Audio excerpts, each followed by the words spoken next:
और देखिए हम यूपी में मौजूद है। यूपी से यूपी यात्रा भी आपको दिखा रहे हैं अलग अलग जिलों से। लेकिन बड़ी खबर, क्योंकि देखिए चुनावी मोड में उत्तर प्रदेश अभी से ही नजर आ रहा है। और अखिलेश यादव की बात करें तो समाजवादी पार्टी जातीय समीकरण को साधने में जुट गई है। और इसी कड़ी में आज लखनऊ में समाजवादी पार्टी की तरफ से ब्राह्मण नेताओं की एक बड़ी बैठक बुलाई गई है, जिसमें 27 से पहले ब्राह्मण वोटर्स को साधने की कोशिश कैसे की जा रही है, आपको दिखाते हैं रिपोर्ट।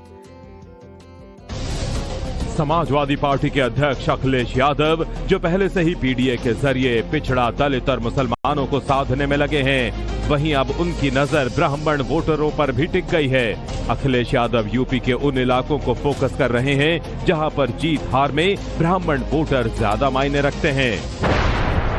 बता दें, उत्तर प्रदेश में कुल 15% ब्राह्मण हैं, जो प्रदेश की करीब 115 सीटों पर अच्छा खासा प्रभाव रखते हैं, जबकि 12 जिलों में ब्राह्मण वोटरों की संख्या 15% से भी ज्यादा है। जबकि 100 सीटें ऐसी हैं जिन पर ब्राह्मण वोटरों की संख्या भले ही कम हो, लेकिन वो जीत और हार में अहम भूमिका निभाते हैं। ऐसे में ब्राह्मण वोटर जिसके पक्ष में गए, वो चुनावी नतीजों को पलट सकते हैं। यूपी चुनाव में इस जातीय समीकरण को देखते हुए अखिलेश यादव ने अपनी रणनीति में बदलाव किया है।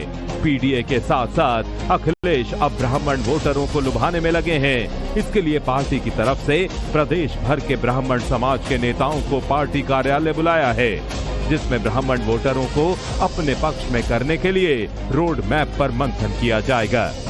समाजवादी पार्टी ने ब्राह्मण समाज को बड़ा संदेश देने के लिए पार्टी के कद्दावर नेता रहे जनेश्वर मिश्र की जयंती को भी भव्य तरीके से मनाने का फैसला लिया है। माना जा रहा है सपा इसके जरिए ब्राह्मण समाज को एक बड़ा संदेश देने की कोशिश करेगी, ताकि वो खुद को ब्राह्मणों के साथ दिखा सकें। साल 2022 के चुनाव में ब्राह्मणों ने बड़ी संख्या में बीजेपी को वोट दिया था, लेकिन बीते दिनों उनकी बीजेपी से नाराजगी की खबरें भी काफी सुर्खियों में रही हैं। खास तौर से शंकराचार्य विवाद के बाद तो पार्टी के अंदर भी खींचतान देखने को मिली थी। ऐसे में सपा ब्राह्मणों को साधने का कोई मौका नहीं छोड़ना चाहती है। और देखिए हम यूपी में मौजूद है। यूपी से यूपी यात्रा भी आपको दिखा रहे हैं अलग अलग जिलों से। लेकिन बड़ी खबर, क्योंकि देखिए चुनावी मोड में उत्तर प्रदेश अभी से ही नजर आ रहा है। और अखिलेश यादव की बात करें तो समाजवादी पार्टी जातीय समीकरण को साधने में जुट गई है। और इसी कड़ी में आज लखनऊ में समाजवादी पार्टी की तरफ से ब्राह्मण नेताओं की एक बड़ी बैठक बुलाई गई है, जिसमें 27 से पहले ब्राह्मण वोटर्स को साधने की कोशिश कैसे की जा रही है, आपको दिखाते हैं रिपोर्ट। समाजवादी पार्टी के अध्यक्ष अखिलेश यादव, जो पहले से ही पीडीए के जरिए पिछड़ा, दलित और मुसलमानों को साधने में लगे हैं, वहीं अब उनकी नजर ब्राह्मण वोटरों पर भी टिक गई है। अखिलेश यादव यूपी के उन इलाकों को फोकस कर रहे हैं जहां पर जीत हार में ब्राह्मण वोटर ज्यादा मायने रखते हैं। बता दें, उत्तर प्रदेश में कुल 15% ब्राह्मण हैं, जो प्रदेश की करीब 115 सीटों पर अच्छा खासा प्रभाव रखते हैं, जबकि 12 जिलों में ब्राह्मण वोटरों की संख्या 15% से भी ज्यादा है।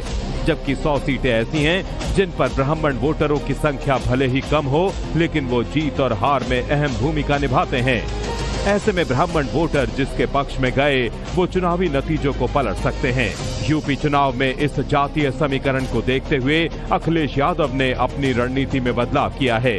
पीडीए के साथ साथ अखिलेश अब ब्राह्मण वोटरों को लुभाने में लगे हैं। इसके लिए पार्टी की तरफ से प्रदेश भर के ब्राह्मण समाज के नेताओं को पार्टी कार्यालय बुलाया है, जिसमें ब्राह्मण वोटरों को अपने पक्ष में करने के लिए रोड मैप पर मंथन किया जाएगा। समाजवादी पार्टी ने ब्राह्मण समाज को बड़ा संदेश देने के लिए पार्टी के कद्दावर नेता रहे जनेश्वर मिश्र की जयंती को भी भव्य तरीके से मनाने का फैसला लिया है। माना जा रहा है सपा इसके जरिए ब्राह्मण समाज को एक बड़ा संदेश देने की कोशिश करेगी, ताकि वो खुद को ब्राह्मणों के साथ दिखा सकें। साल 2022 के चुनाव में ब्राह्मणों ने बड़ी संख्या में बीजेपी को वोट दिया था, लेकिन बीते दिनों उनकी बीजेपी से नाराजगी की खबरें भी काफी सुर्खियों में रही हैं। खास तौर से शंकराचार्य विवाद के बाद तो पार्टी के अंदर भी खींचतान देखने को मिली थी। ऐसे में सपा ब्राह्मणों को साधने का कोई मौका नहीं छोड़ना चाहती है।